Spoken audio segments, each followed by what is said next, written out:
দক্ষিণ ত্রিপুরার শান্তিরবাজার মহকুমার গঞ্জের টিলা এলাকা থেকে রথযাত্রা দেখার নাম করে এক গৃহবধূ ও তার 3 বছরের শিশুকন্যা নিখোঁজ হয়েছেন। গত বৃহস্পতিবার 23 বছর বয়সী দেবপ্রিয়া নট্ট তার একমাত্র শিশুকন্যাকে নিয়ে বাড়ি থেকে বের হওয়ার পর আর ফিরে আসেননি। নিখোঁজ গৃহবধূর স্বামী রাজু দাসের অভিযোগ, বাড়ি থেকে বের হওয়ার সময় দেবপ্রিয়া প্রায় 1,40,000 টাকা নগদ, 4.5 ভরি স্বর্ণালংকার এবং পরিবারের বেশ কিছু গুরুত্বপূর্ণ কাগজপত্র সাথে নিয়ে গেছেন। সব জায়গায় খোঁজাখুঁজি করেও তাদের কোনো সন্ধান না মেলায় পরিবারটি গভীর উদ্বেগের মধ্যে রয়েছে। এই ঘটনায় শান্তিরবাজার থানায় একটি লিখিত অভিযোগ দায়ের করা হয়েছে এবং পুলিশ মা ও মেয়ের সন্ধানে তদন্ত শুরু করেছে।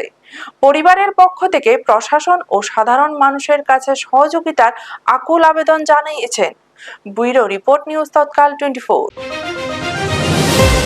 কিতে হয়েছিল তোমার থানাতে কি লেগে আছে? থানাতে আসছিলাম আমার বোর মিসিং গাড়ি করা গেলে।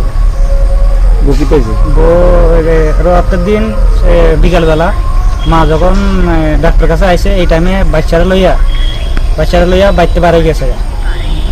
বাড়ির যে জিনিসপত্র আছিল, তাই আমার গলার চেন, আবুর গলার চেন, হের শাখা টাকা যা আসলে যাবতীয় জিনিস, আমার বাবুর 1,40,000 টাকা এটি লইয়া সব লইয়া বাড়ি গেছে।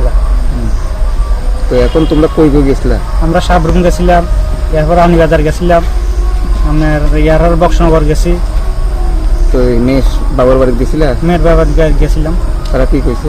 তারা কইছে তারা এখন আমরা মিসিং গাড়ি করাইতাম। বিয়ে হয়েছে কত বছর? বিয়ে হয়েছে যে 8 বছর। বাড়ি বাড়ি শুনাম। আপনারা দেখছেন নিউজ তৎকাল 24।